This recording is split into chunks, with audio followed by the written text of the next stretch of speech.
Today we're working on a 2002 Jeep Grand Cherokee with the 4.7 V8 engine. Today we're going to be replacing the map sensor, which is actually located on the front of the engine manifold, right between the alternator and air conditioner compressor. The main symptom that we've been having is the engine will stall when we pull up to a stoplight.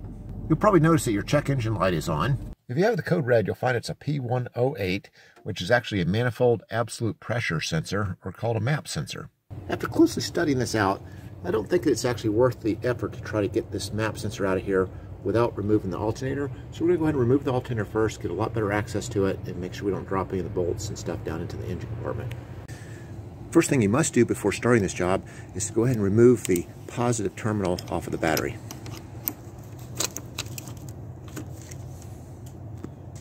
First thing I'm going to do is take this idler belt off here.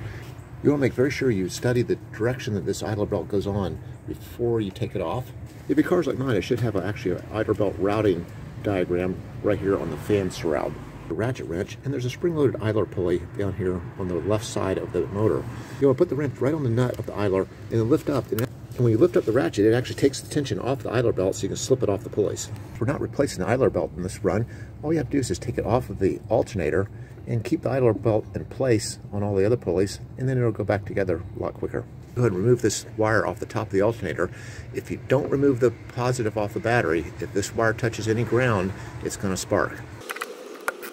There's 3 bolts that hold the alternator on. There's one here on the top, one here on the side, and the third one's located right down here on the left side of the alternator.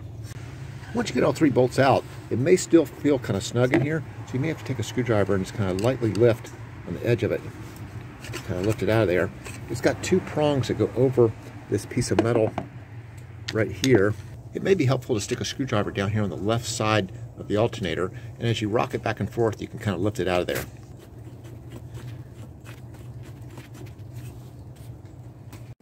Once you get it out, there's a plug on the back side of the alternator. There's actually a tab right here you have to push in, and once you push that in, you can just pull this off just like that. Now the alternator is completely free to be lifted up and out of the motor. Hey, we'll be back in a little over 60 seconds, and we're going to pause real quick to see if you need any eternal repair. You might say, eternal repair? What's that? Well, hey, consider your whole life. In all your life, have you ever told a lie before? I have, and I'm sure you have too. We all have. Also consider, have you ever stolen something, even no matter how small it was? I'm sure you have, and I have too. The whole point of where I'm going with this is those 2 rules, lying and stealing, those are 2 of the 10 commandments in the Bible, which define what sin is. So if you've broken even one of those rules, no matter how small it was, that means you've sinned, and we all have. The punishment for sin is going to hell, or eternal separation from God. The good news is Jesus Christ came to this earth. He didn't lie, he didn't steal, he didn't do all these crazy stuff that you and I've done. He was totally without sin. He was sacrificed on the cross for my personal sin and yours. He went to the grave. 3 days later, he defeated death, and now he sits beside the Father in heaven. The whole point of why he had to take that punishment on the cross was he was taking the punishment for your sin and for my sin. But it can only be accounted to you if through faith you believe in who he was, what he did, you submit to him as your Lord, and you repent. And when you do that, you can have eternal habitation with Jesus and the rest of the saints for eternity in heaven. You might be saying to yourself, hey, I'm a good person. Surely God wouldn't send me to hell for all the nice things I've done for people. But the truth of the matter is the Bible says, by grace you've been saved through faith, and that not of yourselves. It's a gift of God, not of works, lest any man or woman should boast. There is no amount of good work you can do to earn your righteousness before God. Only faith and trust in what Jesus has done for you on the cross. Hey, let's get back to our video, and I'll have a little more information on the eternal portion of this at the end of the video. Now with the alternator out of the way, we have really good access to this map sensor. It is a little difficult to get a screwdriver directly in on the bolts for the map sensor, so we've actually got a special tool here that we're using. We're using a ratchet wrench, and then this 1/4-inch extension actually has kind of a pivot head on it.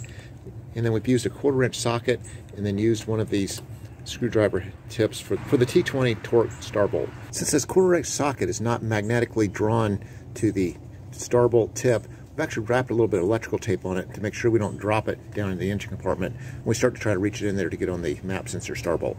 It's very easy to drop the bolt that holds the map sensor in when you start to pull it out, so you might want to have your magnet stick ready and actually get it right down there on that bolt as you're going to pull it out of the map sensor.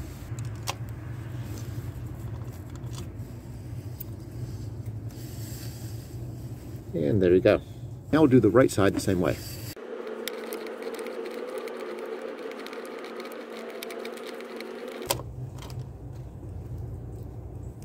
There you go. Now the map sensor will actually just pull right out of the front of this manifold.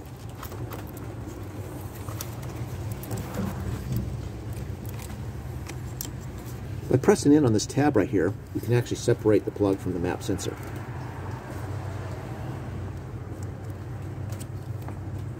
Now we'll go ahead and install the new one in reverse order, and we're done.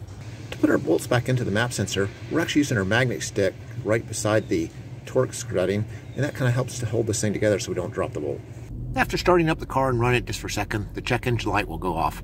Hey, as far as the eternal portion I was talking about, if you're not sure you know who God is, I encourage you to pray like this. Say, Lord Jesus, if you are real and you are out there, I pray you would reveal yourself to me in a tangible way. And when you make that prayer, he's going to answer it, and you will know he is real. At the point you know he is real and you're ready to accept him as your Lord and Savior, the gospel is so simple. All you have to do is just pray like this. Say, Lord Jesus, I recognize that you are the Son of God. You took the price for my personal sin on the cross.